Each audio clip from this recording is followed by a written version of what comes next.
UFC Fight Night, Jack Hermansson versus Sean Strickland. Now another Jack is going to get an opportunity to face off against the lunatic Sean Strickland. Hopefully, for Jack Hermansson's sake, this fight does not turn out like it did for the last Jack, because the last Jack got jacked up. Let's get into it.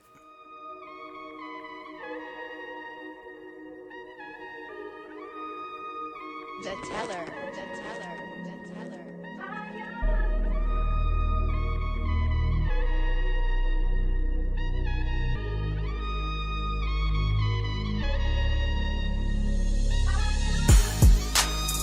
It's another day.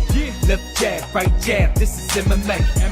Mixed martial arts, quick body parts, undefeated when I pick 'em. Who the champ, who the victim? Looking in my crystal ball, I predict the winner. Never stop fighting. If you lose, keep your chin up. Know how the game go. I'm a smart fella. Welcome to the show. This the MMA fortune teller.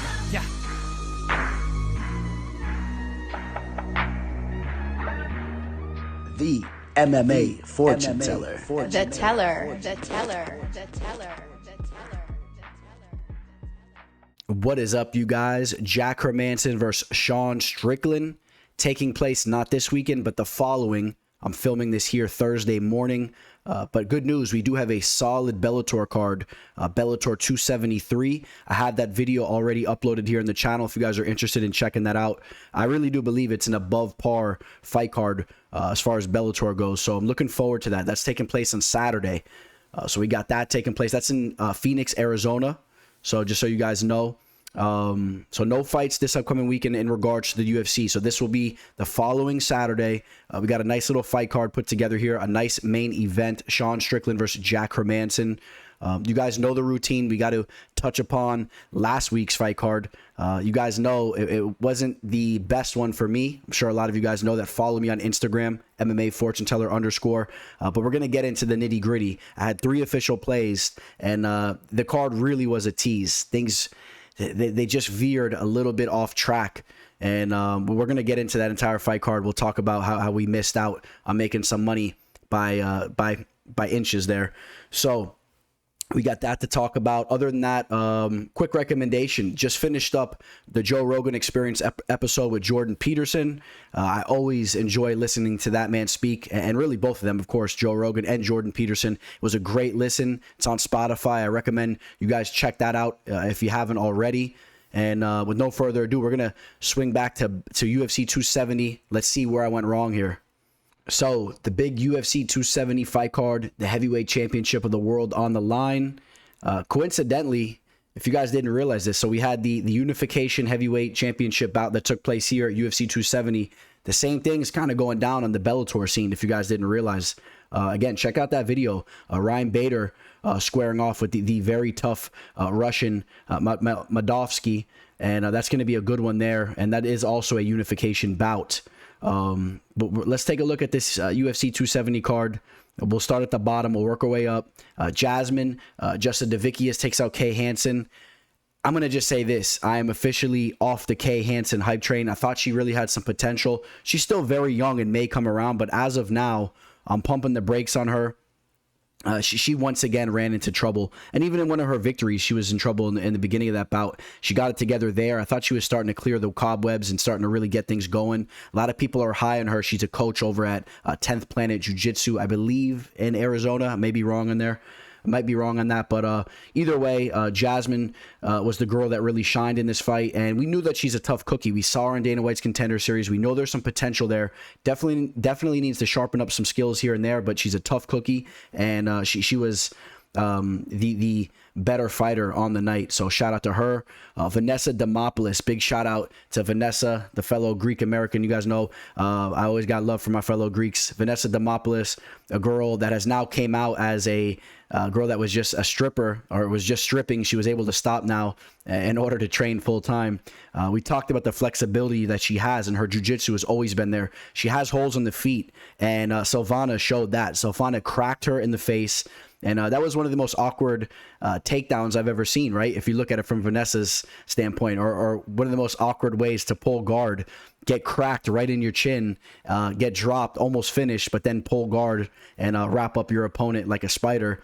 And then from there, she did her magic, pulled off the armbar, and you saw her jumping into Joe Rogan's arms and whatnot. So I saw something on Instagram where she got so many followers from that fight. So, something to keep an eye on. I mean, I know unless you're a professional fighter trying to work your way into the UFC, I mean, otherwise it doesn't really relate to us, but just something to keep an eye on. I mean, the little things you do, how it affects your pocket. You guys know I always talk about this in MMA Live discussion. Just Vanessa Demopoulos letting her personality shine a little bit. I think she gained like 50, 60,000 followers or something crazy like that.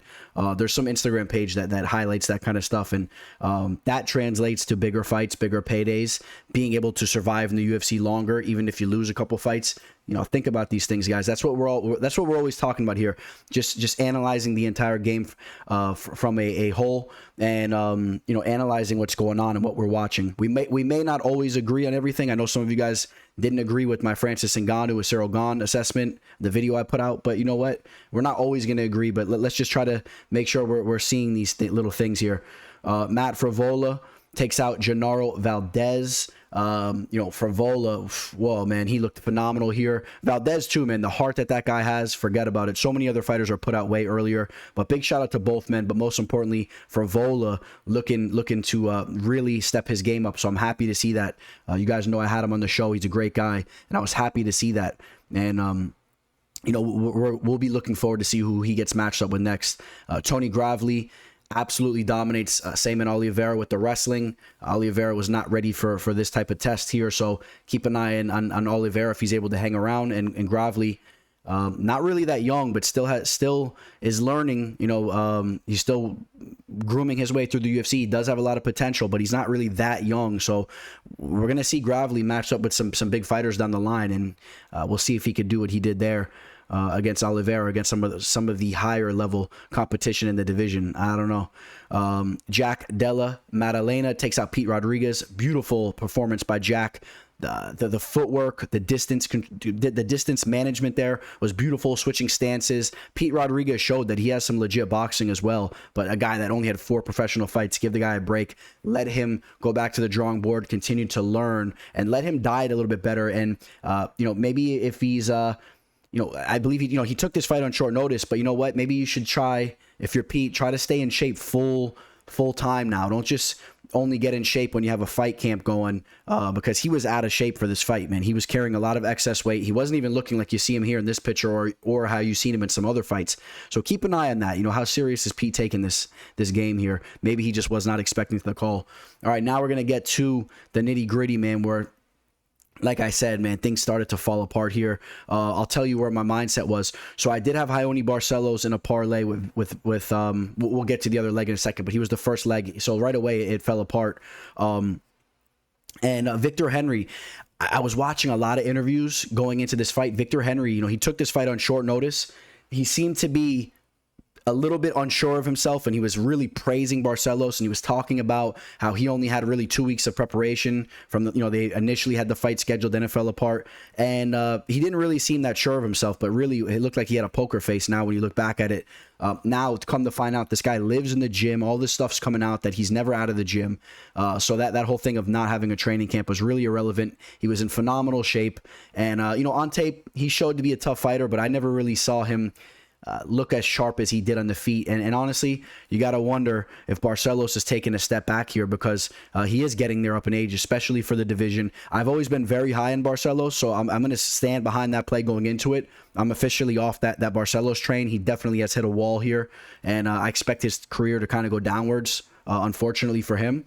He just kind of peaked at the wrong time and got that notoriety a little bit too late, in my opinion. But he is a guy, if you run the tape back on Barcelos in his prime, just even a few years back against, the Chris Gutierrez's and all those types of guys, I mean, he was phenomenal. He was using his wrestling. People don't realize he actually has some big-time wrestling credentials as far as coming from the Brazilian side of things. His jiu-jitsu, his striking, and he still showed to have a lot of heart, but Victor Henry was his night, and that messed up the parlay there. So, Michael Morales takes out Trevin Giles. Beautiful fight. Giles looked kind of good towards the beginning, but then Michael Morales really put it together. And I will say, I know initially I wasn't really raving about Morales, but I will say I'm going to start keeping a closer eye on Michael Morales. He's still very young. This guy has a lot of potential. I do believe that he has some real skills, but he still needs to prove a lot more to me as far as I'm concerned.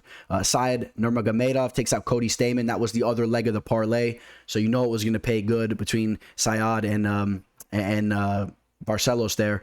I was able to grab Syed Nurmagomedov at minus 185 even right before the fight happened. If you guys remember, action coming in on Stamann. Now, when that parlay fell apart, you guys know I had to go hammer that Nurmagomedov line. I wasn't an official play or whatnot, but I told some of my customers that were talking with me. We follow up on the parlay, continue the other leg there, and Nurmagomedov looked phenomenal. This guy's the real deal. Beautiful guillotine. His striking is lightning fast. I mean, you see the way that this guy moves. This guy is legit. And the reason why I liked him so much in this spot was he had a big-time length advantage with his kicks, his reach, and the guy can grapple. He could wrestle. He could do it all. Stamann was in over his head there. Michel Pereira loses the first round, comes back, wins the next 2 rounds. Looked really, really good there. Hopefully we'll see Andre Fiallo get another opportunity. I think he showed that he's a very tough fighter as well. Now we go to my last 2 plays. You guys know what we're getting to here. I had Brandon Moreno in a last-minute added play the day before the fights. And obviously I regret that now. But you know what? I thought Moreno possibly did enough to take the fight. He was the champion, usually the champion in those types of fights. I thought he did enough to win the fight there. But Figueiredo was landing the bigger shots, and I have no problem saying Figueiredo wins that fight, man. I'm on the fence with that fight, And I'm not trying to be biased because I had a play, man. I'm really sitting back analyzing it. When I was waiting for the judges to come out their decision, I really couldn't tell you who was going to win the fight. That third round, Figueiredo dropped Moreno again, but then Moreno had a little flurry. He had a takedown early in that round too. But again, Figueiredo was the guy dropping Moreno, dropping him, and he was taking those rounds by dropping him and hurting him. But Moreno outvolumed him. Doesn't matter. It was a loss, and it was what it was. And then we go to the main event. This one, I already did a whole video on this. I'm going to just be quick about it. It was 2-2 going in the 5th round, no question. Anybody that says that Francis Ngannou won the first round, with all due respect, I would never waste my time even conversating with you about MMA. There's no way. Cyril Gane was using beautiful footwork, picking him apart. I mean, he wasn't going all in on his shots, but I mean, he was the one controlling that fight, clinched Ngannou, outstruck him, and Ngannou did absolutely nothing. I don't care if he had a couple of moments where he was walking forward, he didn't land any shots, period. Cyril Gane wins the first 2 rounds. He is outstriking Ngannou again in the 5th round for about a minute or so on the feet. He ends up getting a takedown. He's in Francis Ngannou's guard. People want to say that Francis Ngannou swept Cyril Gane. I call complete blasphemy on that. He was cranking on an elbow. He had nothing there. All Cyril Gane had to do was pressure down, lean his weight forward, and just let Ngannou burn himself out because he had nothing there. He had no leverage. And Gane, what was, in my opinion, this guy, it was very inexperienced, only 10 professional fights. And keep in mind, barely any time on the mat. Okay, he had that 1 knee bar against a guy in Dontel Mays. Don't even get me started on that fight. Dontel Mays. Okay, come on, guys. So Cyril Gane has no experience on the mat. This is one of the biggest fights of the year, biggest fights of all time. He got nervous and he didn't know how to act. He didn't know how to perform. And, he gave in to the elbow. He started standing up. He started rising. He didn't have to. And then he just decided to drop back for a heel hook. He thought he had something there. Blew the fight.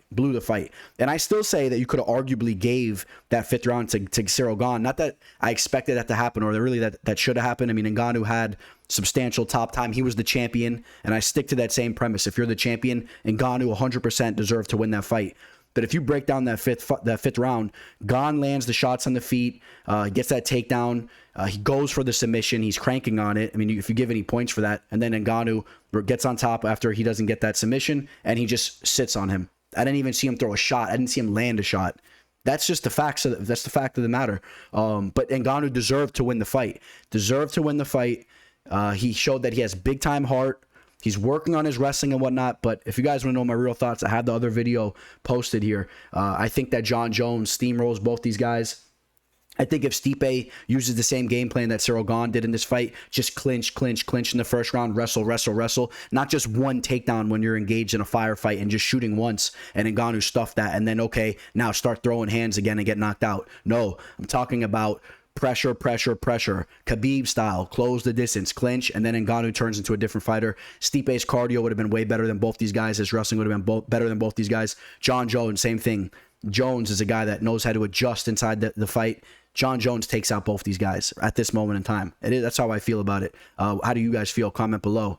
All right, guys. So that's going to sum up a little bit of a rough card for me, but it doesn't matter. First card was basically a stalemate. We take these 3 losses here. They weren't even big plays and 4-unit plays. And you know what? I started off last year with an 0-3 card as well. And you saw how the year went for me. You guys stay tuned and you watch how this year turns out for me. I'm guaranteeing a profitable event for this card here. How about that? So let's get into today's episode, what we're talking about here. Jack Hermansson versus Sean Strickland. Let's get over there. So this fight card is taking place at the UFC Apex in Las Vegas, Nevada. And some notable fights to keep an eye on. The co-main event should be a fun one. We'll see Maximov, the Diaz product, get tested against the heavy hitter and Soriano. Chidi and Njokuani. Great to see him get an opportunity here. Julian Erosa versus Steven Peterson, 2 guys that bring the fight. And we got really the real ultimate fighter finale in Bryan Battle and Tresean Gore, the fight that was initially supposed to happen. Of course, Tresean Gore was not able to make the fight there. Big time prospect in Shavkat Rakhmonov taking on Carlston Harris, who's also really been looking very, very well and in his fights here, has a lot of experience. And then we go down to the first fight of the card. We got Alexis Davis taking on Georgia Storlyanko. Let's do that name again so you guys don't get upset in the comment section. Georgia Storlyanko. All right, guys. So excuse the name there. I know some of you guys still get upset about it, but all right. You know, I don't claim to be the best pronunciator of MMA fighters' names, but Alexis Davis. But real quick, just to clarify, I know plenty about all these fighters. Again, I'm not sitting there rehearsing their names in the mirror. Maybe I should down the line if I want to be more professional with the show and whatnot. But, I mean, if I get an interview with her, I'll know how to pronounce her name perfectly. But if I'm just going to be briefly touching upon her as the first fight of the night and she's most likely going to lose, I'm not really going to sharpen up too much on her name. But maybe I shouldn't be so harsh on her because I'm going to talk a little bit about this betting line on the fight because maybe it's actually not where it should be. So although I do think that Storlyanko may not win this fight, I think that she's actually being a little bit underestimated and a little bit underrated in this fight. I think some people are actually confusing her with Liana Jojua. Jojua is another girl. For some reason, you know, the names are kind of similar to an extent, but Jojua was a girl that was really not on the level. Storlyanko is actually a girl that does have some skills here. So both these girls, their base is definitely jiu-jitsu based. Both these girls, very solid grapplers. You guys know Alexis Davis from way back. Alexis Davis, the former Strikeforce fighter. She's been in there in big-time fights, against Ronda Rousey, all types of big names in the game. And she's still doing her thing at 37 years old. She is coming off a loss against Penny Kianzad, kind of styled on in that fight. But the Sabina Mazo fight was a good one for her. Sabina Mazo, a top prospect. Alexis Davis was able to close the distance there, use her grappling, the Brazilian Jiu-Jitsu black belt. We'll take a look at Storlyanko, who is also a Brazilian Jiu-Jitsu black belt.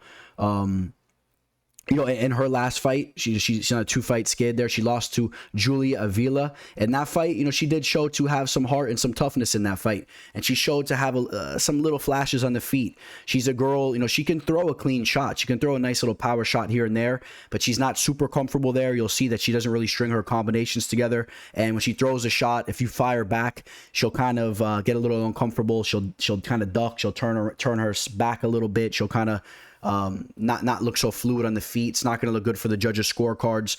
Alexis Davis is a girl who I think is a little bit more poised on the feet, whereas you can crack Alexis Davis right in the nose and she'll stand nice and stiff and she'll keep coming forward, which is not necessarily a good thing. But the point is she's a little bit more comfortable on the feet, so she'll eat shots, she'll get bloodied up, but she'll fire back, she'll rip her own leg kicks, and she'll throw some power shots. So I expect Davis to even be a little bit more comfortable on the feet here.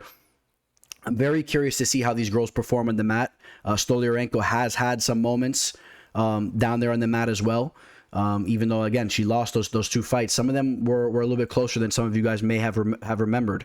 Again, the Avila fight, she gets submitted in the third round, but she was having some success throughout that fight. And some people were really high on Julia Avila. So although, yes, she did fade at the end of that fight and got submitted, she made a mistake down in the mat. She did have some moments there. Before that, she loses to Yana Konitskaya, a very tough fighter. And before that, she was doing her thing but she had a victory over an Invicta, and then doing her thing on some other promotions. Only 28 years old, still room for growth. She'll be the slightly larger fighter. So again, when I talked about the line here, we'll take a look. Let's see if we can pull up Alexis Davis. She's right around a minus 210 to a minus 225 favorite. I think that line is a little high. That's what I think about the betting line there. So I am going to edge Alexis Davis. I think she'll be a little bit more of a poised MMA fighter, a girl that has more experience. She's more comfortable in the feet. I'm going to edge her in the grappling exchanges too. She's extremely strong, and she's very good with her jiu-jitsu game, and she can definitely finish you down there too. So we've seen Storly Urenko make that mistake of kind of lacking with her jiu-jitsu and being subbed down there in her last fight. I think Alexis Davis has that same potential there.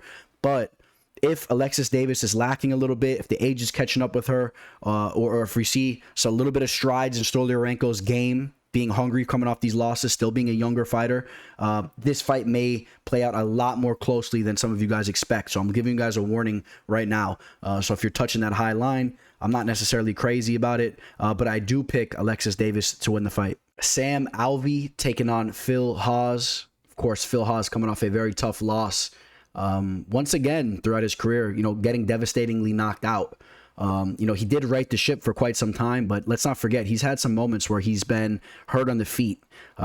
He's a guy that's extremely powerful, has big time knockout power himself. He could wrestle. He has the wrestling credentials. He's a phenomenal athlete, but there is moments in time where he has a little bit of mental lapses on the feet, and he can get cracked up on the feet. And Chris Curtis got him there.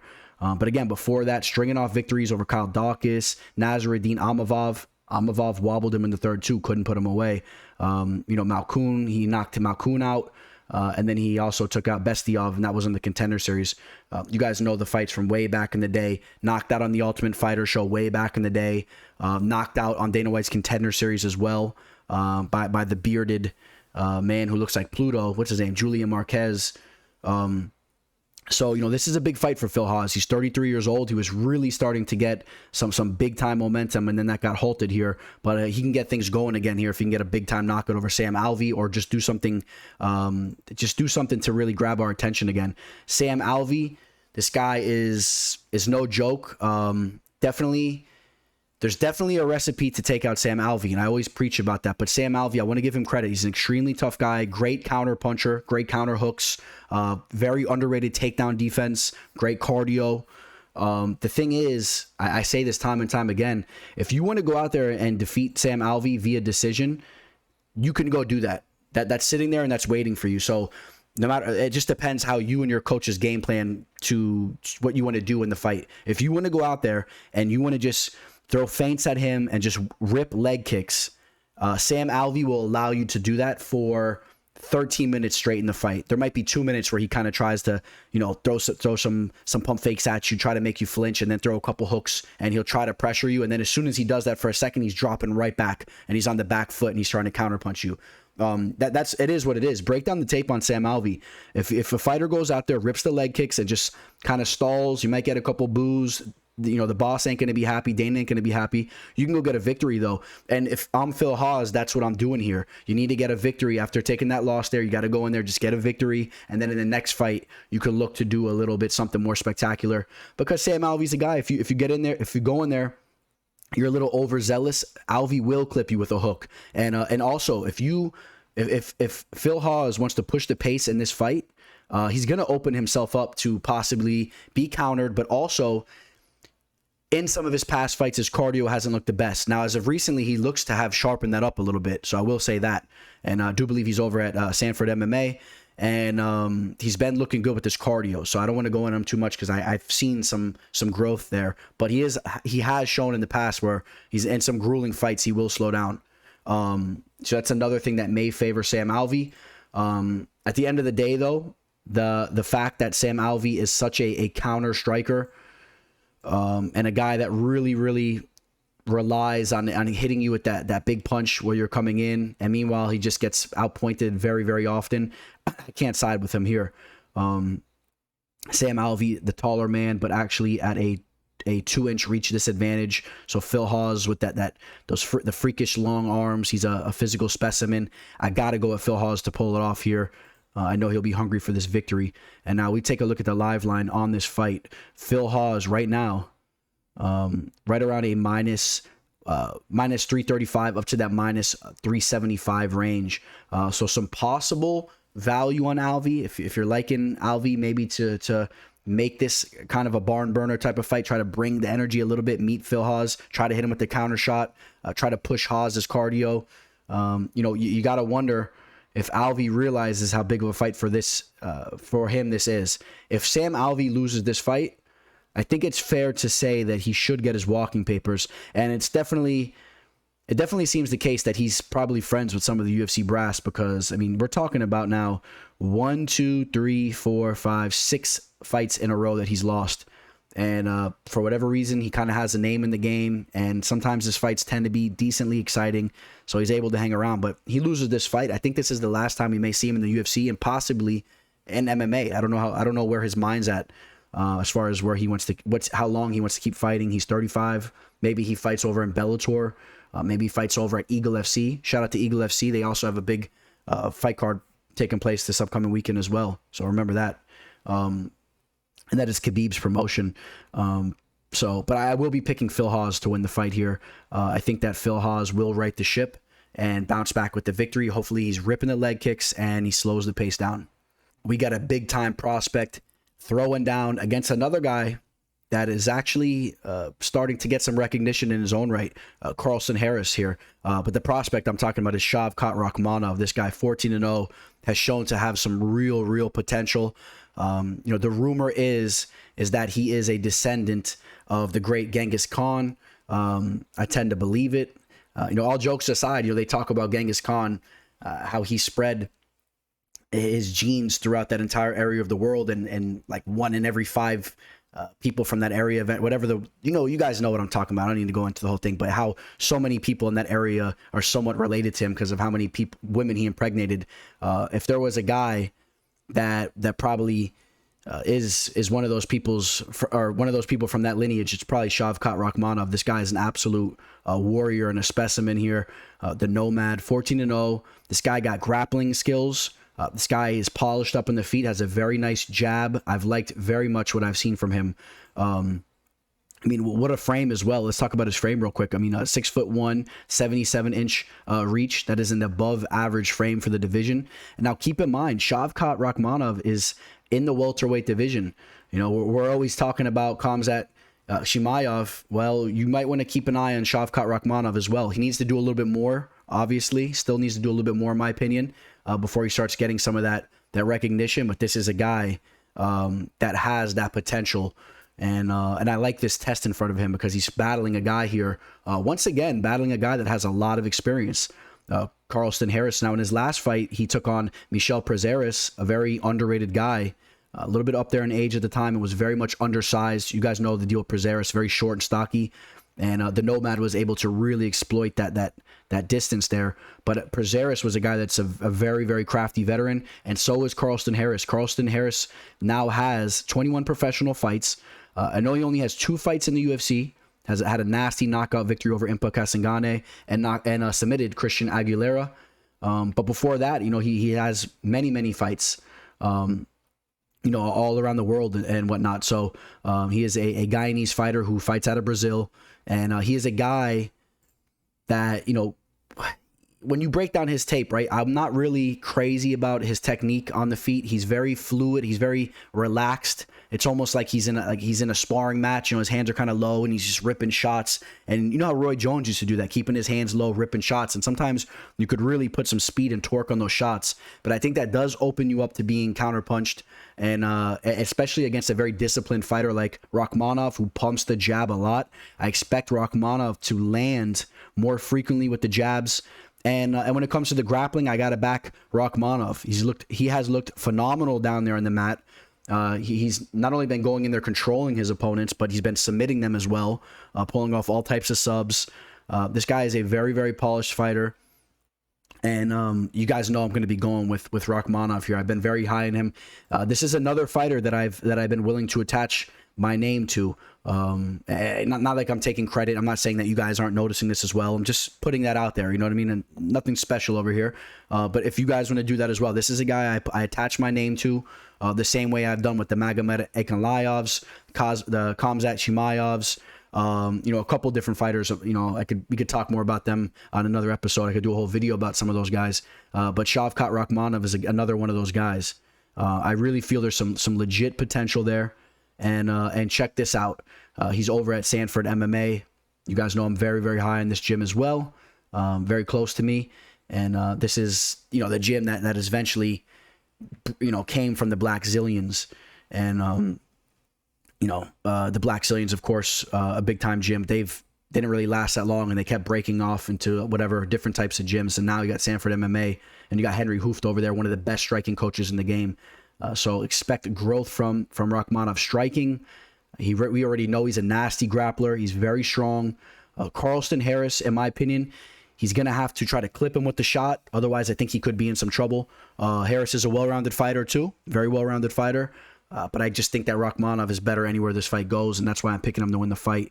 And we will take a look at the live line here. We have Rakhmonov right around at minus 225 on DraftKings, but as high as the minus 275 range over on BetMGM.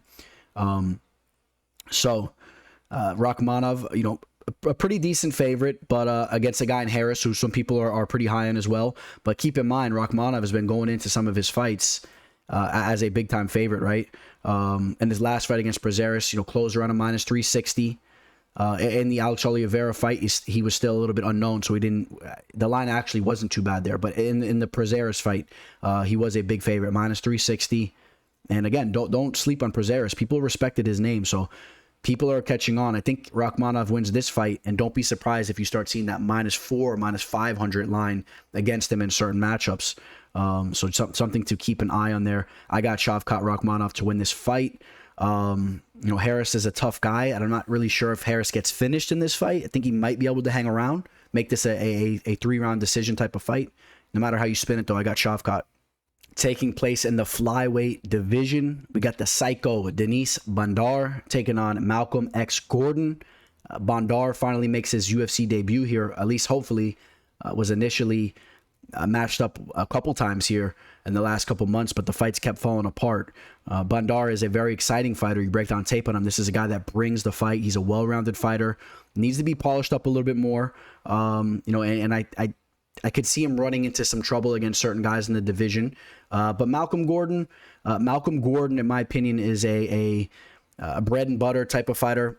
He's I want to pay my respect to him and give him his due respect. He's a tough guy. He could do everything pretty decent. Very, very tough guy. We saw him go to war with Figueiredo, Davison Figueiredo's brother, Francisco Figueiredo. He showed to have big time heart in that fight.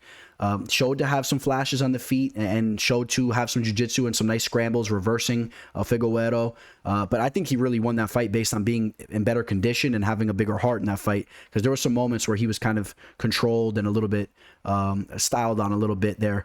Figueiredo had some flashes.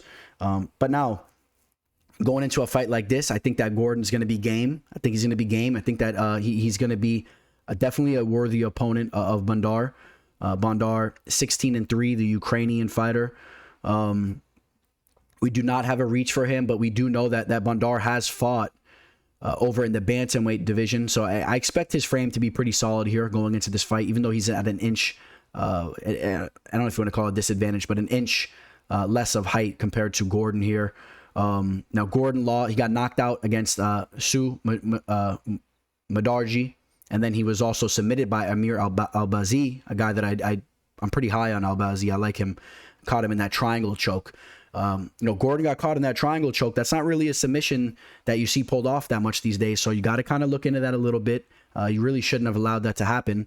You got to be really slipping to get caught in that. I know it sounds easier said than done. But, you know, if you're leaving your arms in there, you shouldn't be doing that as a professional MMA fighter in the UFC. And he got caught in that triangle choke. Denys Bondar is a guy that really goes for the finish. Okay, we take a look at his fights as of recently. Rear naked choke, arm bar, via punches, arm triangle choke, punches. Did have one decision, and then we're right back to, you know, finishing fight with the knee, a rear naked choke, arm triangle choke. I mean, he's been going in there and finishing dudes. Now, not the most impressive records, right? So that's something you want to keep an eye on.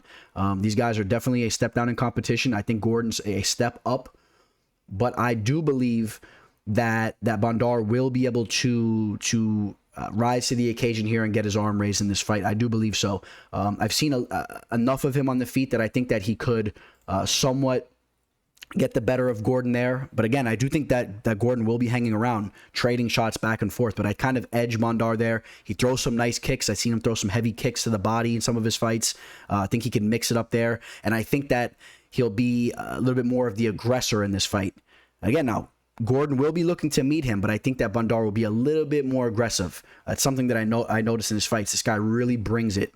And, you know, if I'm going to edge a fighter here, I'm going to edge a guy in Bondar. And then with Gordon having some of those losses via finish throughout his career, this is a guy that he sometimes makes mental mistakes in there and gives you that opportunity to put him away. I could see Bondar maybe even hurting him in this fight. Not saying I'm leaning that way. It's a flyweight fight, probably most likely a decision. But I think Bondar is going to be the guy here that is going to be bringing it. Really has that aggressive type of style behind him. You know, fighting out of Ukraine. You guys know, I mean, for those of you guys that are keeping up what's going on in the world today, Ukraine, they got some big things going on in their country, man. And I'm sure he's fighting with a heavy heart and with a lot of testosterone flowing and whatnot. There's some crazy stuff going on in his side of the world, and I expect him to bring that type of energy, man. They call this guy the Psycho for a reason, and I'm expecting him to really bring it here. But again, now Malcolm Gordon, a guy that is a capable fighter. Malcolm Gordon right around a plus 200 on average, almost a 2-to-1 dog. So people kind of siding with Bondar as well. People see that tenacity and that energy he brings to the cage. He's a very well-rounded fighter. He could do it all. And Gordon sometimes makes those mental lapses. I think maybe he gets caught. Either way, I got Bondar to win the fight. We got the Ultimate Fighter finale taking place this weekend. If you guys did not realize, I mean, this was the real Ultimate Fighter finale between Volkanovski and Ortega, which was pretty cool because it was an Ultimate Fighter finale where you had two guys coming from each team, not like one team completely dominated. I mean, this was a real rivalry on the show. Not so much between these two men, but just in general, you know, this was a show that the coaches were really going at it. And I wanted to see who was going to win in this fight. I was very intrigued. I watched that entire season, and, you know, I was waiting to see how it was going to end there. And unfortunately, Tresean Gore did have to pull out of that fight. And Bryan Battle ended up taking a fight with Gilbert Urbina, and his fight there in the UFC, pulled off the rear naked choke in his UFC debut.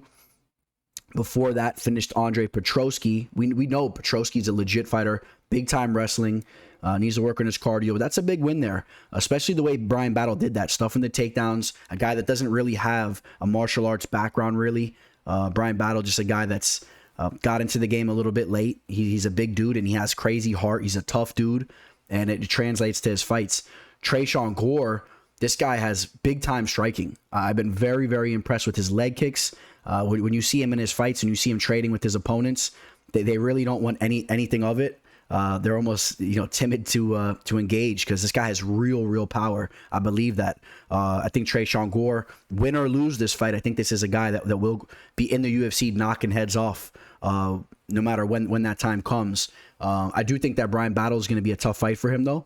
I think Bryan Battle is a guy that we're really going to see start to make major strides, because I think Bryan Battle is a guy that just has the juice.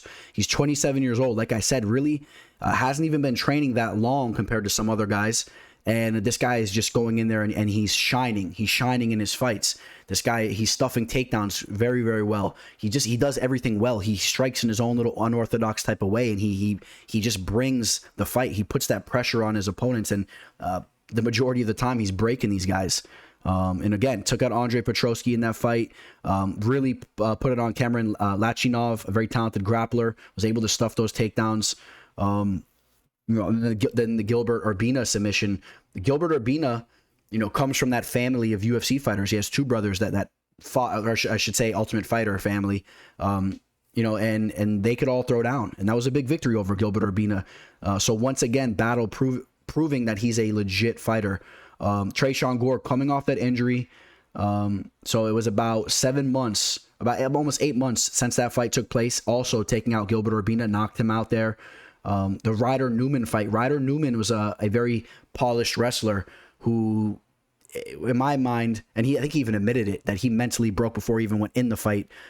This fight's not going to be like that. This isn't a fight where Tresean's going to mentally break Pooh Bear before they get in there. Pooh Bear is going to be coming. Bryan Battle is going to be coming. So we're going to see how Tresean Gore performs in that type of fight. I think Tresean Gore is going to land some big shots. He's going to have moments, but throughout the 15 minutes, I want to see how he looks in a heavier paced fight, a highly paced fight. I know Battle just continues to excel as the fight goes on and continues to look better and better. I'm going to go with Bryan Battle. You guys know throughout that show from the beginning, if you guys saw my Ultimate Fighter breakdowns, Bryan Battle was my guy that I said I wanted to win the show. I like his personality. I think he's a cool dude, and I think that he's gonna get this victory here, and he's gonna officially become the winner of that show. But again, big time respect for Tresean Gore, and understand that Tresean Gore is no joke, and that Tresean Gore can knock anybody out. Big power in his hands. We talked about the heavy leg kicks. He can knock anybody out as well. I just have a feeling that Battle will be able to weather that storm and make this more of a grueling volume type of fight, where Tresean Gore will be looking for those big shots. We take a look at the live line, and we're talking about a little bit of a dog here. So Bryan Battle right around at plus 120. You get to come back on Tresean Gore as high as minus 145, and I completely understand it. Tresean Gore has looked phenomenal. Still only 3 professional fights for him, Mr. Vicious, and we take a look at the amateur experience he has. 3 victories in a row to close that out. His first fight ever, he lost to Corey Vale. When you look at something like that, you look at it with a big grain of salt, because who knows, he could have been going into that fight with basically no training, no grappling, but he's been polishing his skills up there in Georgia, and he is a very talented fighter. But I got to side with my boy Bryan Battle. I said that towards the middle of the show, I had him winning the show after Petrosky lost, and I'm going to roll with him to get it done here. And he's a big boy. We take a look at the size, how they compare from a size standpoint. I mean, Gore's big too, 6 foot, but Battle's a big dude too, 6'1", and he has a nice 77-inch reach. Like I said, we don't have that reach on Gore, but I expect that Battle's a little bit more lengthy in there. And I'm gonna go with Bryan Battle to win the fight. Mean Hakeem Dawodu taking on Mike Trizano. Hakeem Dawodu coming off a tough loss to Movsar Evlovoyov. You guys know, we talked about names that I've attached myself to. Movsar is a guy that I've attached my name to. I'm very, very high on him. So when you analyze how that fight went down for Hakeem, just understand that Movsar is a guy that is very, very talented and is relentless with the grappling. And Hakeem was not able to keep him off him in that fight. But Hakeem had some moments where he was trying to use his striking, but that his arms were they were heavy from all the grappling exchanges. That was just a tough fight for him. But overall, I've been very high on Hakeem. I think Hakeem is a very talented fighter. Another guy kind of similar to Tresean Gore, heavy leg kicks, good power in his hands. He's a nasty striker, and he's working very well in his striking, his takedown defense and all that. So a very complete fighter. Some big time fights that he's had as of recently, the Zubara Tukigov fight. He won that via split decision. Tukigov, of course, is a tough fighter. Julio Arce, very talented striker. He outstruck him. That's a big time victory. Julio Arce, a very talented boxer. And then you're talking about the knockout, the head kick knockout over Yoshinori and Kyle Bochniak. Now that fight, that was not his best performance, right? You guys know I'm not that high on Kyle Bochniak, so but I think he's came around since that fight. His worst fight of his career, without a doubt, is the Danny Henry fight, where he was finished within seconds, got caught, and then choked out. That was not his night. And if you guys don't mind, what's up with Danny Henry? Hasn't fought since 2020. 2 losses in a row. This was a guy that was hyped up at one point in time, but the Scottish fighter. But yeah, I mean, Hakeem Dawodu, 12-2-1. A very talented fighter. Mike Trizano, only 10 professional fights. He hasn't been that active. He's already 30 years old. You guys know I had the pleasure of chatting it up with him on MMA Live Discussion. Coming off probably the biggest win of his career in his last fight. You know, he takes out a guy that was very quickly hyped up. And I believe was he Czech Republic? I'm trying to remember if he was Czech. Ludovic Klein. Either way, you know, Ludovic Klein had a big time knockout. People were starting to really give him some respect, and Trizano put that on hold. You know, Mike Trizano used his distance management very good in that fight. He has a nice jab. He's well rounded. He's not a guy that you can just take down and hold down. Yeah, he's great at scrambling. Even if you sit him down on his butt, he's getting right back up and he's pushing the pace on you. Now, as far as his wrestling and grappling, from an offensive standpoint, I haven't been too impressed with it. There's nothing really on tape that stands out too much. You know, I don't think he could do anything similarly to what Movsar did to Hakeem, and even Hakeem was able to an extent, you know, try to defend some of those takedowns towards the later at half of the fight and get up at times. He still was dominated, but you guys get what I'm saying. Movsar's on a whole nother level, and Hakeem tried to make him really work there. I don't think Trizano could do anything like that. I think that Hakeem will be able to keep this fight on the feet for the most part, and I think Hakeem is going to be a little bit of a sharper striker. Now, I could see Trizano keeping the fight close, pumping the jab, landing some shots, making this a closely contested matchup. But at the end of the day, I think that Hakeem Dawodu is slightly the better fighter here. When I break down film on these guys, I got to side with Hakeem Dawodu to win this fight. Of course, you know, I had the interview with Trizano. Really cool dude. I got respect for him. But you guys know how it goes. I got to pick who I think's winning the fights here. And we take a look at the live line on this fight. Hakeem Dawodu now going from a minus 155 to that minus 180 range, even as high as a minus 200, opening at a minus 155. So people, if they're breaking down the tape, I think that they're looking at similar things that what we just talked about. I don't think Trizano could really use the grappling to take him down and can try to hold him there for a significant amount of time on the feet. Dawodu should be throwing heavy leg kicks and can land some heavy hooks to the body. He likes to throw those heavy hooks to the body and uppercuts to the chin. He could throw some big time shots, and he could style on Trizano, or he could win this fight on the feet. That's how I'm seeing it. Julian Juicy J Erosa taking on Steven Peterson. Steven Peterson, things have been looking good for him as of recently. He had that beautiful spinning back fist against Martin Bravo. And then he gets a big name fight with Chase Hooper. Because, you know, Chase Hooper has that star power. People were all watching that fight. And Steven Peterson was able to go down to the mat with Hooper, was able to avoid the submissions, was able to work him on the feet, which is not really saying that much. Obviously, Hooper's striking defense and striking as a whole is not on the level, so Peterson was able to do what he did in that fight. But you got to give him props. He went in there and handled business. You know, Steven Peterson, the Fortis MMA product. We know that he's been putting in work with Miles Johns, who's also on this card. Fortis MMA, you know, over there in Texas, one of the bigger fight camps. You know, they got the head coach is Syed Saif, a guy that, you know, you hear them talking about him very often on these UFC on these UFC cards, right? You always hear the announcers talking about they like what they have going on over there. You know, an interesting fact, Darren Williams, the old point guard for the was it the Utah Jazz possibly? I forget, but a guy that just had a boxing match with Frank Gore as well, and he has some nice hands. He's the owner of that gym. Thought that was pretty interesting. And again, a lot of big names over there: Alex Morono, Damon Jackson, Ryan Spahn, Diego Fajeda, Jeff Neal, Miles Johns, we just talked about him, Sean Spencer, old UFC fighter, Alonzo Menafield. There's a lot of guys coming out of Fortis MMA for sure. There's some true fighters over there. Steven Peterson has shown that he's a tough dude. He's got the tie in his neck here. It looks like he came for business. Now, according to Joe Rogan, that's not a smart move, because you could snatch that tie up around someone's neck and choke them out, kill them instantly. So maybe something I wouldn't do. You know, the way I am, I'm a little paranoid. I probably would never go to a weigh-in like that, because next thing you know, you're scuffling with your opponent and he's choking you to death quite easily. The Peruvian necktie. But again, you know, Steven Peterson, a tough dude.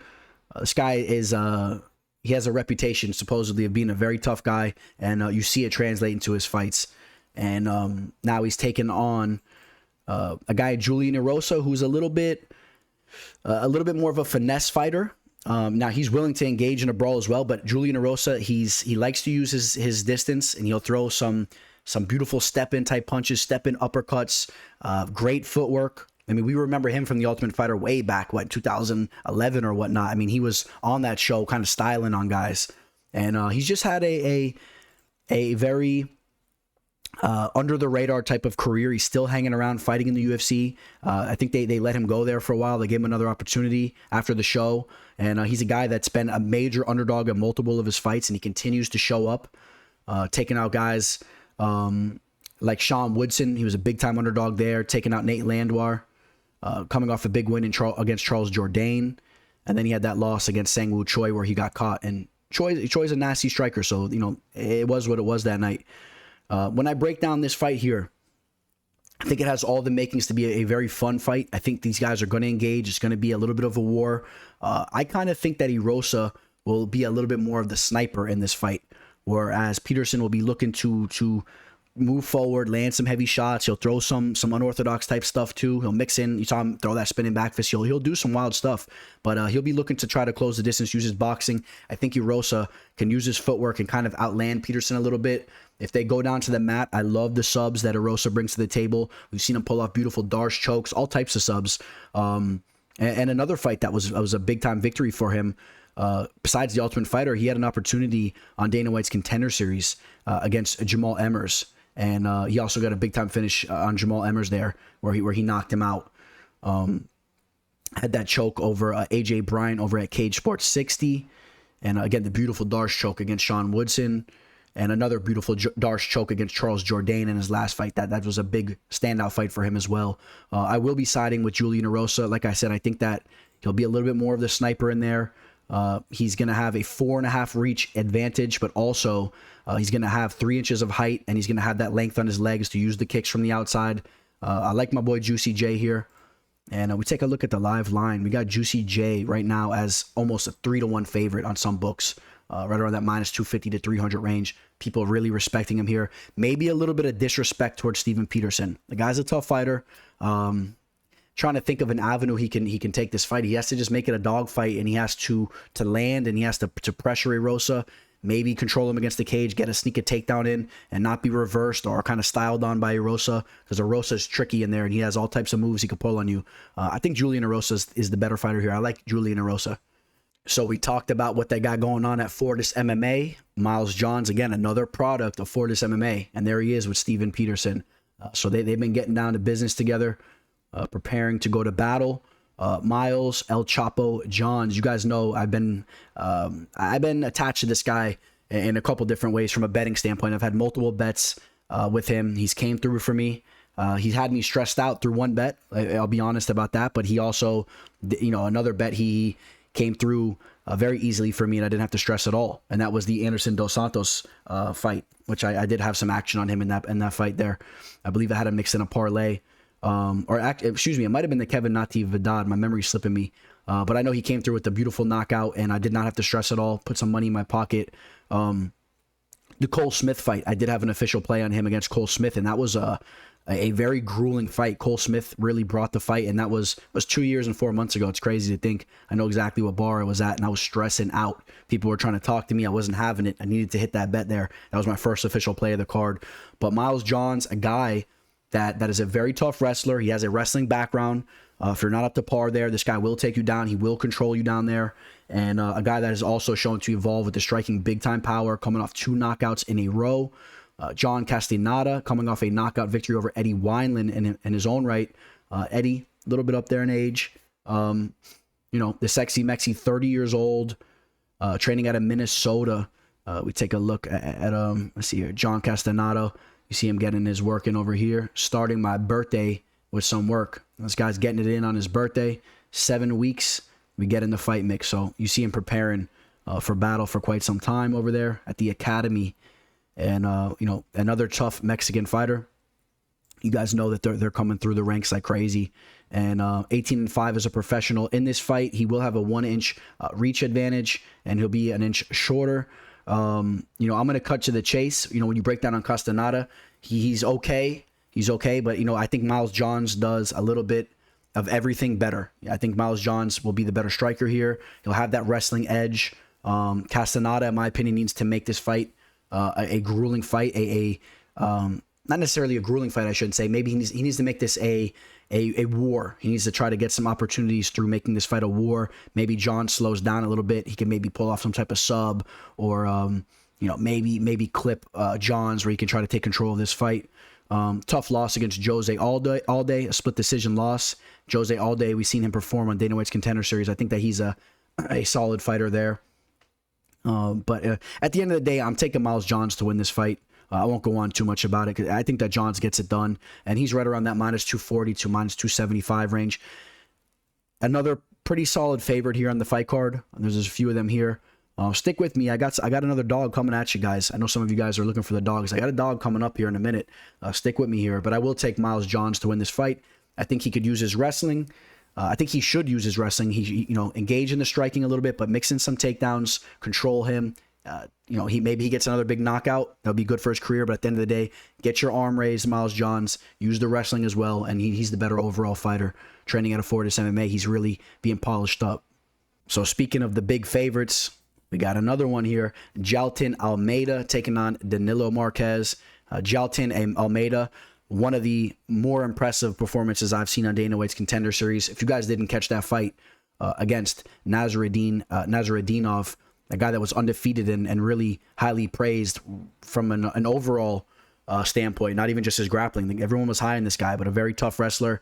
Almeida weathered the storm early in that fight and then ended up shining. I think he had a second round submission, I believe. He had that rear naked choke, came out in the second round, looked good, but even closed off the first round in a nice way, started to take that fight over. Jailton Almeida is a specimen. Yeah, he is a true specimen. I mean, when you saw this guy come out for the fight that night, I know everybody was thinking the same thing. Man, this guy, he's jacked up, but it's a lot more than just the physique. We've seen guys come in with the physique. It doesn't really mean anything. This guy is mentally tough. We've seen him weather the storm, continue to fight. He's polished up. This guy has some serious jiu-jitsu.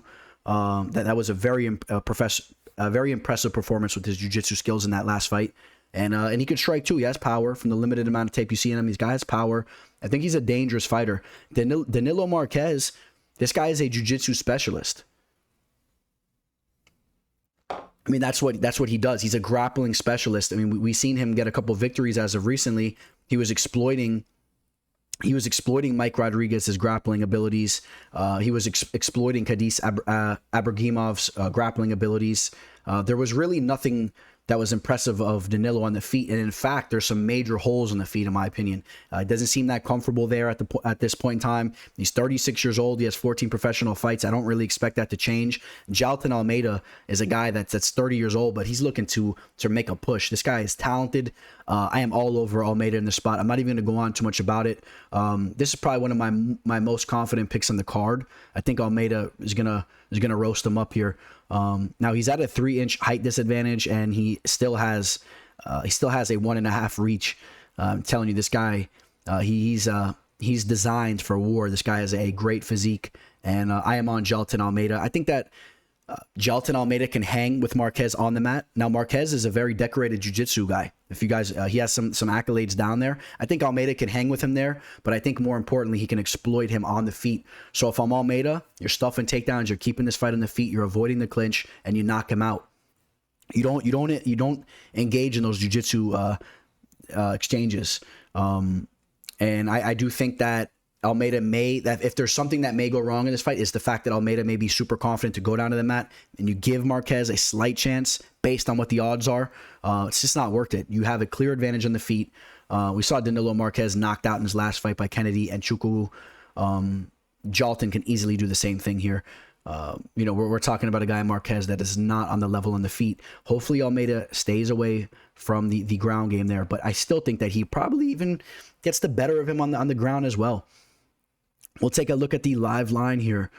We have a live line right now of minus 410, up right around that minus 400 range for Jailton Almeida. You could have grabbed it earlier. He opened up at a minus 275 if you were plotting on this all the way back in December. But Jailton Almeida, expect him to get his hand raised in this fight. Philly Fresh, the Fresh Prince of Bel Air, Philip Rowe. You know, this is a guy, you know, I was a big fan of that show. I love the Fresh Prince of Bel-Air. I mean, that was one of my favorite shows to watch. I don't know if I would necessarily, you know, create my whole persona after that show. If I was an MMA fighter, I'd probably go down a completely different route than being the Fresh Prince. I get it. You know, you got your hair, kind of how Will Smith used to have his in the show, like a square, and you dress up like you're from the 80s and early 90s or whatever. I wouldn't personally do that. What's your guys' thoughts? Would you do that? I kind of like the more warrior type persona, you know, maybe gravitating to whatever your culture is, you know, like if you're Greek, okay, yeah, the Spartan. I mean, everybody wants to be the Spartan. Meanwhile, none of them are really Greek. You see a couple Greek Spartans, but you see all these different cultures wanting to be called the Spartan, mostly based off the fact, you know, the movie The 300, and if you know the history of the Spartans, I mean, they were known as the most polished warriors, if you know their history. But again, I mean, there's all type of extremely tough warriors, and there's all types of great warriors out there from different cultures. But you know, if you're Japanese, the samurai, you see a lot of people use the samurai as well. I don't know. I mean, I would use something a little bit more cool like that, something a little bit more violent. But hey, that's up to him. That's his persona, the Fresh Prince. I mean, it could be worse. You could be the vanilla gorilla, Jason Witt. I mean, I guess he's a vanilla gorilla, right? Jason Witt, though, all jokes aside, coming off a big performance, big victory over Bryan Barberena, who's no slouch. In that fight, Jason Witt extensively relied on his wrestling in that fight. In fact, if he didn't use his wrestling, he probably would have been knocked out in that fight. Got clipped a little bit. There's definitely holes in his game on the feet. Philip Rowe is a guy that can exploit you there. There's no question about that. We saw Philip Rowe get a nasty knockout victory over Orion Kosi, and also had a nasty knockout victory over Edmund Shabazian's brother, Leon Shabazian, in that Contender Series fight. So Philip Rowe, not extremely active as of right now, but getting a chance to step back in there. He's 31 years old, has a lot of talent behind him, a beautiful frame for the division. He's 6'3" with an 80.5-inch reach, compared to the Vanilla Gorilla 70-inch reach. We're talking about 10.5 inches of reach advantage. That's big time. And the range, or the reach with his legs as well, to use his kicks. Although I don't recommend that he relies too heavy on the kicks, because Jason Witt will be looking to clinch up and go in for some takedowns. If you leave a leg out there, he'll grab it and he'll be shooting singles and doubles on you. And he really had some success in his last fight against Barberena there. That's going to be the narrative of this fight. Can Jason Witt get those takedowns and steal rounds and control him down there? If he can't, Philip Rowe is gonna style on him on the feet. I truly believe that. And overall, I'm going to tell you right now, I feel like Philip Rowe is a lot more likely to get the job done here. Even if the Vanilla Gorilla gets a bunch of takedowns and wins a round or two, I think that Philip Rowe at any point in time can still get that knockout. I think on the feet, Jason Witt's not going to be ready to exchange with him. He's going to be a little bit over his head. And although I'm sure James Krause is continuing to polish up Jason Witt, Jason Witt over at Glory and MMA Fitness, he's been working with Krause. I know Krause was very loud in his corner in that last fight, giving him guidance. This is going to be a tough fight for him. And I think that Philip Rowe is going to get the job done. I mean, look who he's with over here right now. Rodolfo Vieira, a guy that's still working on his MMA career, but a guy that's forget about it when it comes to Brazilian Jiu-Jitsu, one of the best in the world.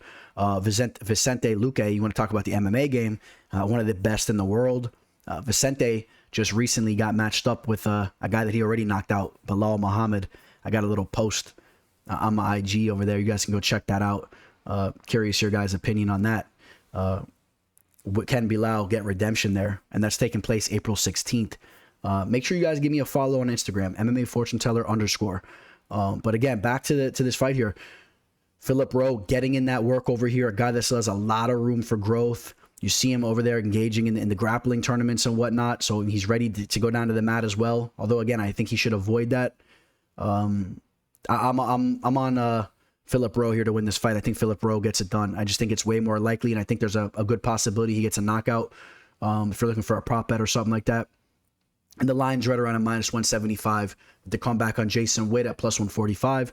If you're looking to chase a dog, you better hope that Witt can really rely heavily on his wrestling and control Rowe down there and exploit his takedown defense, which I don't really think we've seen any major holes from Philip Rowe down there. Had the loss against Gabe Green. That was definitely not his night there. Gabe Green, a little bit of an underrated tough fighter. I don't know if Jason Witt could rise to the occasion like that. I got Philip Rowe to win the fight. We got a really tough matchup here. Marc-André Barriault taking on Chidi and Njokuani. Andre Barriault has been really putting it together as of recently. 3 victories in a row. One of them was overturned, I believe, to a no contest. There was some stupid issue. I think I forget exactly what the deal was, but he knocked out Oscar Piota, takes out Abu Azatar, and then takes out Dalcha Lambambula, who they were actually putting in some work together. You see Dalche champion there. And that's always great to see. I love to see 2 guys go to war and then train together and sharpen their skills up. They definitely can learn a lot from each other after going to war and then training together. Big respect there. I love to see that. That's over at Sanford MMA, again, filled with talent. Looks like he's this is in Deerfield Beach. I was born in Deerfield Beach, raised right down the street anyway, moved the next city over, but looks like he's staying in some type of RV thing. I think I might even know exactly where this is. I think he's just on the grind right now. Maybe he has a nice little RV. I don't know if that's what's going on, and he's just he's visiting in town and he's grinding it out, training daily at one of the best gyms on planet Earth. We've seen major strides in his game. He could still work on some things from a technique standpoint with the striking.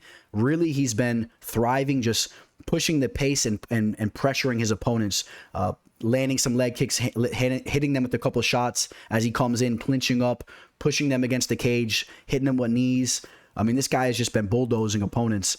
If you guys catch my drift, I mean, he's not really going in there necessarily styling on guys from a technique standpoint. He's really just outwilling them. Chidi and Njokuani, the brother of Anthony Njokuani, longtime WEC fighter, 2 very talented strikers. Chidi's been around the block for a long time. We've seen this guy fight over in Bellator. I mean, Chidi, if you don't know Chidi and Anthony Njokuani, I mean, they're longtime MMA fighters. And again, Chidi's been on the RFA scene for a long time. His brother was over at WEC, but like Chidi's been in Bellator. He had the big opportunity in Dana White's Contender Series, even after coming off a victory on the LFA scene. This guy's been around the block, so even though you don't know him, let's be clear that he has a world of experience, 27 professional fights, not including the striking matches that he's been participated in. Andre is actually, 17 professional fights, and he's the younger fighter. So although you're more familiar with Marc-André, understand that Chidi is a very, very seasoned fighter. Now, we'll see how the octagon jitters get to him. This is the biggest fight of his life. There's no question about that. Now he's on the main card of the big show. So we'll see how he performs in that sense. Well, Marc-André is already, this is what he does. He walks out to the octagon and he goes out there and he performs. This ain't nothing new to him. I've been very back and forth in this fight. I will cut to the chase here, man. I've been very back and forth. So, I've been very, very back and forth. I had Chidi and Njokuani possibly winning this fight. I was going to pick him as the dog here, but nah, I got to go with Marc-André Barriault. I've just been so impressed with the pace that he pushes and the tenacity that he brings into his fights. Expect a lot of this. His head digging into your chin, controlling you, big time strength. But again, I'm very high on Sanford MMA. Look who it is, Nick Lentz. If you guys ever heard my road rage story with Nick Lentz, I'll make it quick, but I'm making a right onto a road. He's coming off that road there. He's hitting the U-turn, and me and him literally face off at the windshield. I'm looking at him. I'm like, that looks like that fighter. I'm looking at him. We're both looking through the windshield, yelling at each other. I get behind him, and I see Minnesota tags. When I see Minnesota tags, and we're right down the street from American Top Team, I instantly knew it was obviously Nick Lentz because he was from Minnesota. At least I believe that was the case there. So a funny story there. But a very tough fighter. And Marc-André Barriault's training with the best of them. I think that his pressure is just going to be a little much for Chidi, or at least enough to get the fight, at least to get the job done. But do not be surprised if Chidi shows up. Chidi has excellent striking. He showed growth with his striking. We saw him in his last fight in Dana White's Contender Series fight. This wasn't it. This was over in Bellator where he got the finish. But in his last fight against a very young, talented Mario Souza, the Brazilian fighter, he went in there, styled on him, got the ground and pound finish, worked him on the mat. He's showing that he's continuing to grow as a fighter, very well-rounded. But I still got to edge Marc-André Barriault. I just think that he's going to impose his will. He's going to close the distance. And I most likely see that happening there. So I got to stick with my gut there. We'll take a look at the live line. Marc-André Barriault right now is a slight favorite, right around a -140, -135 with the comeback on Njokuani +115. Maybe you see some value in Njokuani there, or maybe you feel very, very strong that Barriault's pressure is going to be too much. This is a close fight here. Maybe there's more value in Njokuani. Should be a good one. But my pick is Marc-André Barriault to win the fight. All right, we got the co-main event of the card here. We got the Diaz product, Nicholas Maximov, taking on Punahele Soriano. Soriano, a guy that has nuclear bombs attached to his fists. If you want to talk about a fighter that puts everything into his shots with his hands, really all his shots too. I mean, if he does throw a head kick or some type of kick, he puts everything into that as well. But mostly a boxing-based fighter that just throws haymakers. This guy is right out of a video game. Now, that could be to his detriment at times too. We saw that in his last fight. He basically gassed himself out in that fight against Brendan Allen, throwing those heavy shots. If you have good head movement or you can weather the storm and he doesn't put you out of there, you can definitely exploit him later in the fight, and that's what Brendan Allen did. And Brendan Allen was cracking him with body kicks and all types of stuff there. So you definitely want to keep an eye on that. Nicholas Maximov, definitely more of a grappling-based fighter, a guy that had a wrestling background that's been involved heavily in the jiu-jitsu scene for some time now, training with the Diaz brothers. You know what the deal is with those guys. They take jiu-jitsu very serious. And again, Maximov always in jiu-jitsu tournaments and whatnot, big-time ones. Only 24 years old. He's going to have a big-time reach in this fight. He's the bigger fighter here. He's the bigger man. He's a little bit taller, but he's a longer fighter. He has a solid frame for the division. I give Maximov the grappling edge, although Soriano is decently skilled there as well. Good takedown defense. He has some wrestling abilities as well. But again, he's going out there to take your head off. That's what Soriano's doing. Soriano, I give him the striking edge pretty significantly, but it's a little bit tricky. You don't just necessarily say it like that, because here's the thing. Soriano, I think he's the better striker, but if he goes out there just headhunting like that and then he gets tired, all his striking abilities go out the window, because then Maximov will be the fresher fighter and he could outland him. We saw that again in the Allen fight. If Soriano goes into this fight and he starts to play it a little bit more disciplined, learn from his mistakes, learn from his mistake in his last fight, pace himself, I think that he could slow things down and outpoint and outscore Maximov on the feet. I don't know if he could do that, though. I think that this is a guy that just really has that killer instinct, and he's in love with the knockout. You see him training over here with Eric over in Vegas, who was Francis Ngannou's head coach now and is training a lot of guys over there. Take a look at Punahele here when he was fighting in the heavyweight division. This guy, he's a big boy. He's a big boy, man. He's a solid dude. Not the tallest of guys, but he's a very stout, solid dude. You see him landing the big left haymaker there on Oscar Piota. And so, yeah, when I look at this fight, man, I think that Nicholas Maximov needs to weather the storm, needs to slow things down there, let Soriano wear himself out a little bit, let him get some of that power out of his system early. Let him get a little bit more sloppy and wild as the fight goes. We talked about this kind of with the Ngannou situation. Maybe clinch him up, keep forcing the wrestling exchanges. He might not have success getting a takedown, but instantly Soriano's going to lose a little bit of the juice on his strikes, and that's going to be big time for Maximov.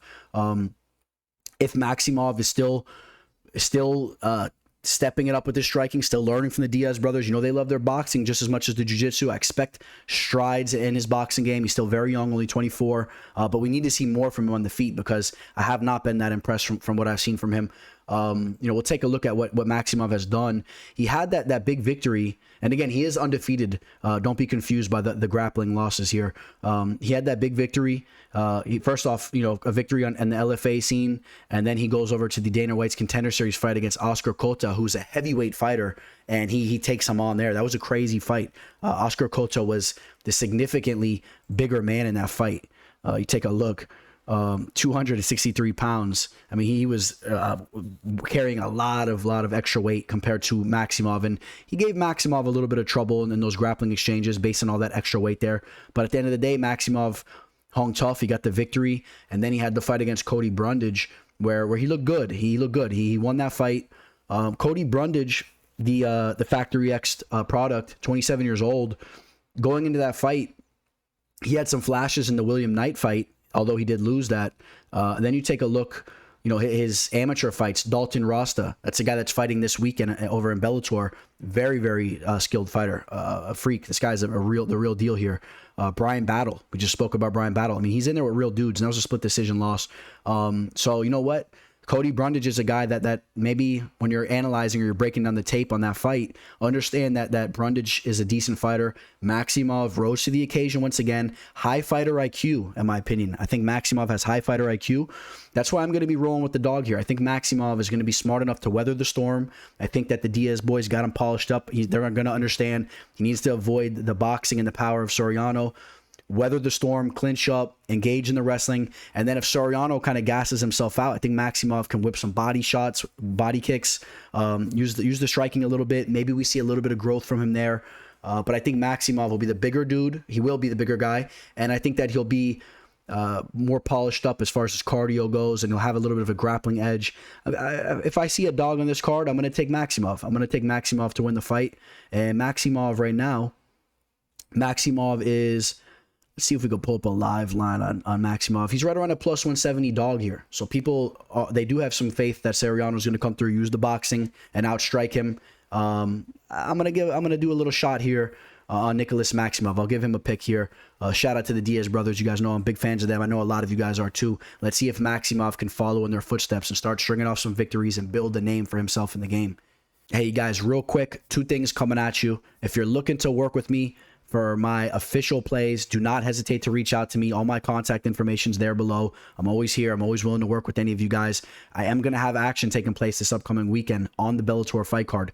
So do understand that. Just because there's no UFC doesn't mean nothing. I will have a play on this Bellator card. I have a spot to make some money, so hit me up if you guys are interested. And besides that, if you're looking for a new sports book, I also always am willing to give you guys that deal. If you sign up through my referral link, and I'll give you guys the criteria. You just have to make a deposit of $50 or more, which is nothing, and I will give you my referral link. If you guys sign up through my referral link, I will give you guys an entire fight card free. I will hook you guys up, and I'm very lenient, man. I'll hook you guys up one way or another. I'm not, strictly by the book. I'm only giving you one play, man. I'll work with you guys, man. I'll make sure it's worth your while. So if you want to sign up this upcoming week, I'm giving you the Bellator play. Hey, I'll even sneak in the upcoming UFC fight card from the following weekend too. How about that? All right, guys. So it's there for you. He's back. The nutcase, Sean Strickland. He's going in here. He's taking on the very, very talented Jack Hermansson, the very, very polished grappler. The Warrior, Jack Hermansson. This is going to be a tough test for Sean Strickland. Sean Strickland's going to look to continue the momentum that he has built as of recently. And he's obviously been very vocal, and he's starting to become a household name in the fight game. Love him or hate him, he's becoming a polarizing figure, and that's going to do wonders for his career. He's going to continue to get big name fights, and obviously he has the skills as well. This guy's going to push his way into fighting for a belt if he keeps winning these fights. Last loss, he was caught by that spinning heel kick by Zaleski dos Santos, and then he's been stringing off victories. Nordine Taleb, Jack Marshman, Brendan Allen. That was a big one, the Brendan Allen victory. Christoph Jocko, Uriah Hall. And the thing is, when he goes into these fights, he puts it on his opponents. He has a high volume output with his boxing, and there's not a lot of power there, but he just peppers them up, and he really rattles their brain and bloodies them up, and it's a gruesome sight a lot of times in his fights. The Jack Marshman fight, I joked about it when I did the introductory to this video. Another Jack getting a chance, and Jack Marshman got jacked up. He did get jacked up in that fight. He was bloodied up. Strickland was talking to him in that fight. I think that fight was one of his bigger fights for his name, because there was nobody in the crowd at the Apex facility. You could hear him chirping, telling Jack Marshman, "Come on, bring it. I'm going to give you a chance here. Last 10 seconds." And he was brawling it out with him, obviously getting the better of all the shots, but Strickland was willing to put on a war there, and I think that's what people like. So at the end of the day, you're going to be happy to see this guy fight one way or another. Even if you want to see him get knocked out, he's going to give his opponent that chance. He's going to be exchanging on the feet. Sean Strickland actually is very underrated in the grappling department. Not a lot of people know that. He gets very high praises from guys like Michael Bisping and all types of guys for his jiu-jitsu and grappling. He's been around the game for a long time, 27 professional fights, only 30 years old. I remember Sean Strickland with the long hair when he really was the Tarzan. And, I used to joke about it, I thought he was just like a quiet little regular dude, just an MMA guy, but he's a lot more than that. I think this is a guy that has some big demons, and he carries that with himself into the octagon, and it does wonders for him. So you see him over here. He says he's training with some Swedish fighters, and that he would go to war with these guys anytime. And I don't blame him. I'd go to war with these guys too. They look like they could fight, man. Those are some big boys too. And Sean Strickland. Remember the viral video of him with that jiu-jitsu specialist, that big bowling ball of a guy that had the little altercation. I mean, Strickland's always in the gym, going to war with people and having issues, and he's just a crazy guy. There's all types of stories with him, as you see him and Smile and Sam getting polished up for this fight card together.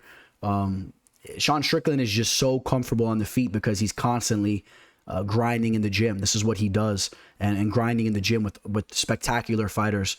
You see Chris Curtis over here. I mean, love him or hate him, like I said, this is a guy that you're going to learn to respect and learn to see around for a while. I really believe that. I think Sean Strickland's going to give a lot of guys problems. His volume is something else. It's almost Nate Diaz or Nick Diaz-esque in their prime, just exploiting guys that can't keep up with the pace and peppering them up. And I expect Sean Strickland to have a big edge on the feet against Jack Hermansson. I've never been that impressed with Hermansson striking, although you see him hitting the pads here. I mean, I've never been too impressed. Hermansson's bread and butter is his wrestling and his jiu-jitsu game. Very, very talented grappler. We just saw him participate in a wrestling match with Khamzat Chimaev, and Chimaev pretty much dominated that fight, but you still saw some of the skills that he brings to the table there. He's definitely no slouch, and maybe he could try to make this a grueling fight where he can try to get the fight down to the mat and shine there a little bit. We've seen him pull off a heel hook against Kelvin Gastelum. I mean, that's not something that's easy to do. This guy is tricky on the mat, but Sean Strickland is competent down there. I think that Sean Strickland can avoid those types of situations, and I expect Sean Strickland to be the better striker, where I think he takes this fight. So that's how I'm feeling about it. Jack Hermansson is in no shape or form any type of slouch. The guy's the real deal. Have you seen this guy? I haven't seen him in a while. Emil Meek, Valhalla, man. This guy, he was a very fun fighter, very hyped up at one point in time, and had some holes in his wrestling and grappling. We haven't seen him since. And what's up with him too? Kenneth Berg. I mean, these are some Vikings, right? They're from the Fingers, they call that, right? Sweden. Is it Norway, Finland? I don't know. Some of those countries. You guys know what I'm talking about. The Fingers up there, man. The Vikings, where the Vikings come from. I mean, these guys are no joke.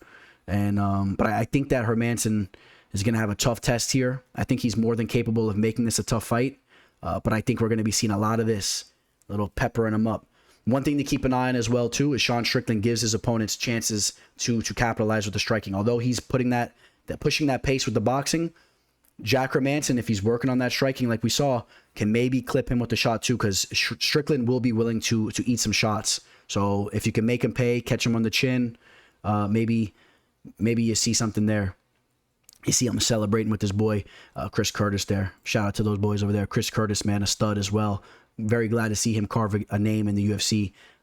We've known about Curtis for a while, obviously, before now him having the success that he's had of recently. So my pick is going to be Sean Strickland. We're going to go take a look at the betting line on this fight. Sean Strickland's right around a minus 210 to a minus 250 favorite. And you see some action coming in on him, right? Opening at a minus 200, working his way to a minus 250 on BetMGM. People, they know the success that Sean Strickland has had as of recently, and I'm kind of siding with that line moving towards his way. I think you might even see it creep up to maybe a minus 275. Who knows? I think Sean Strickland wins this fight on the feet. It's going to be another main event war, 5 rounds. I think we're going to see a lot of blood, and I'm excited for it. So Sean Strickland will be my pick, and it's a 5-round fight, so we'll see if Hermansson can survive for 25 minutes getting butchered up. But Jack Hermansson's been a guy that's been known to be very tough and durable, so let's see how that plays out as well. That is my main event pick there, though. All right, that's going to wrap it up. Fight night, Strickland versus Hermansson. You guys, we're going to have some action on this fight card. You guys know the deal. I said I guarantee we're making a profitable event. You guys know that watch my shows religiously. Every time I say it's going to be a profitable event, I come through. And I don't always say that, but when I'm hungry, and I'm hungry after coming off that loss in the last UFC 270 card, I'm making sure this is a profitable event. Again, I do have action on the Bellator card, or I will have action on that Bellator card as well. So keep an eye. If you're looking to work with me, reach out to me here. I would love to work with you guys. All my contact information is below. I got my email, my Instagram, my Twitter, all that. Shoot me a message. But we're going to be hitting some profits here. I'm letting you know right now. We had some bad luck on those fights, and you guys know what I'm talking about. But it was what it was. We take it on the chin, and we bounce back now. That's what we do. So my words of wisdom as we part ways, I want to tell you guys, same thing I said at the end of my Bellator fight card. Let's be precise about what we do this upcoming weekend and this following weekend. Let's bring some units back. Let's bring some profits back. Let's be selective about what we target, and let's not get reckless out there. Let's make some money. And I'm sure a lot of you guys were hurting from that UFC 270 card. Maybe not. Maybe some of you guys took the dogs, but mostly everybody I talked to had a tough card there. So it's about time we bring some units and some profits back. Let's be selective. Let's bring some money back in, boys. All right. Let's be disciplined this next 2 weeks, and we'll gain some profits, and then maybe we can step it up a little bit. Maybe put some big time bets out. All right, guys. So I'll sign out with that. Hopefully you guys all have a great week, a great next 2 weeks. I'm going to be having MMA content coming out. As you guys see, I got all types of videos in the channel if you guys want to check those out as well. I'll be putting out more content, not just these breakdown videos. Please subscribe to the channel. Please follow me on Instagram, all that. It's much, much appreciated. I'm trying to hit that 10K on Instagram, so please help me out there. All right, guys. On that note, as we do a little burp off the side of the camera, excuse me there, guys. On that note, signing out. Teller. The MMA fortune teller. The teller, the teller, the teller, the teller.